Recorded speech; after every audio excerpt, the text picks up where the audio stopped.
भाई घणो तो मैंने नापा तो, लेकिन मानेसर का लगभग 90 करोड़ रुपया और 850 एकड़ जमीन वह निगम पर चली गई।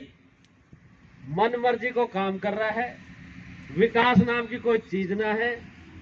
अपना हिसाब से लाइट जलाया हुआ किसी एक बार हो रही है, मस्जिद चल रही है, कहीं कुछ ना हो रहा जहाँ जंगल में वहां लैट्रिन बाथरूम तैयार कर रहा है। हालात ये है कि किसी भी अधिकारी ने 2 साल के अंदर पूरा मानेसर को तो मैंने पता है, और बाकी गांव की सरदारी आप बैठे आप लोगों को पता होगा, कोई भी सरकारी अधिकारी आकर के आज तक किसी ने ये नहीं पूछा है कि भाई आप लोगों की समस्या क्या है, हम समाधान कैसे करें। सबसे बड़ी बात है, जब हम गांव वाले इकट्ठे होकर जाते हैं तो वहां का एक रुतबा है उन शासन प्रशासन का कि भाई 3 आदमी अंदर भेज दो। अरे यो गांव गुहांड क्या खातर आयो भाई? 3 आदमी मतलब हमारे बीच में फ्रैक्शन डालने 3 आदमी कहने काट के तो भेजोगा, फिर वे 3 आदमी सुड़काओगा, फिर वे आप लोगों के बीच में बताओगे भाई या कही रे बात रे मान लो। तो भाई ये इकट्ठा क्या खातर हुआ था?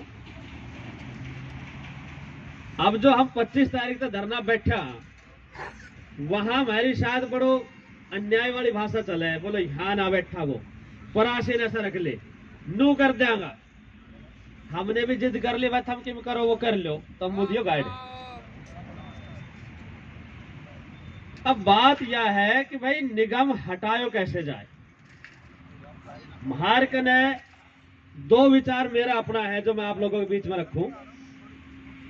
सदैव सरपंच ने बताई कि 4-5 गांव ने चंडीगढ़ में केस डाल रखे, उसकी कॉपी भी मैंने मंगाई है। इनका केस चल रहा है, उसकी फरवरी में तारीख भी आ गए, मतलब केस स्टडी पे है। एक तो डायरी करे वो ज्वाइन ना हो, यहाँ ज्वाइन हो चुके हैं। दूसरा बांडड़ा का है चाहे बादली का है, एक बास और गांव है, वहां की भी जनमत संग्रह करके कोर्ट में ना गए, उन्होंने एसडीएम को एप्लीकेशन दी, सीएम विंडो पे डाल ली, भाई हमारा जनमत करा लो, हमें नगर पालिका ना चाहिए। उसके बिहाफ पे उनका नगर पालिका हटा करके पंचायती राज लागू हो गया। ऐसा कुछ नहीं है कि भाई हम चाहें और ना हो। विचार करने की बात यह है कि भाई 30 गांवों को ज्यादा से ज्यादा किस तरीके से जोड़ा जाए, कितने एफर्ट्स करे जाएंगे भाई जिन लोगों के साथ हम मिलकर गांव गैल जाके, या किस तरीके से अपना सुझाव दो भाई हमने एकता बनानी पड़ेगी।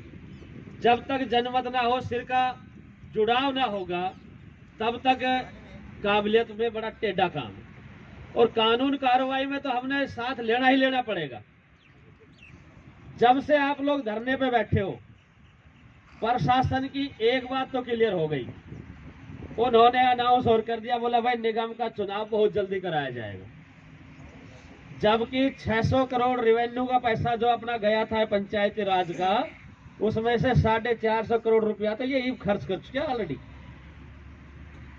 आपका किसी भी गांव में कोई विकास हुआ तो बता दो, सीवरेज का या कोई और काम हुआ है, वे उन लोगों का हुआ है कि जहां सच में ही कमी थी और वहां कोई रोकड़िया टोकड़िया था नहीं।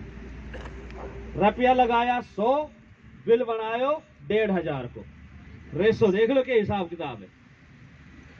अगर हमारी परमिशन ना हो, हम मतलब हमारे तो नू ना पूछी जाए भाई थारो के करा, पूरा मानेसर में इस धरने का एक्शन बताऊं आपको।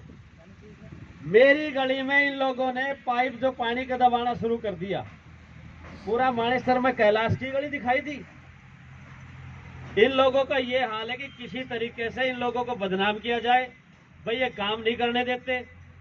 गांव में कोई काम आज तक तो मानेसर में हुआ नहीं, और आप लोगों के गांव में भी कहीं नहीं हुआ होगा। हम तो ये चाहते हैं कि जितने भी ये टैक्स लग रहे हैं, जितनी बर्बादी होनी है, पूरे गांव में सच्चाई की बात है, पूरे गांव को क्या चाहिए? गांव को चाहिए पानी, साफ सफाई की सुविधा, और ये सब पंचायती राज भाई मिले थे ना मिले तो हम टैक्स अपना सिर पे धर के अरे इन अफसरा का चक्कर काट के काम नहीं क्यों करवावा? जुड़ाव की बात करो, आगे कहता चल रहा है। मैं तो सभी लोगों से ये कहूँ भाई अपना विचार दो और मजबूत बनो। राम राम जी।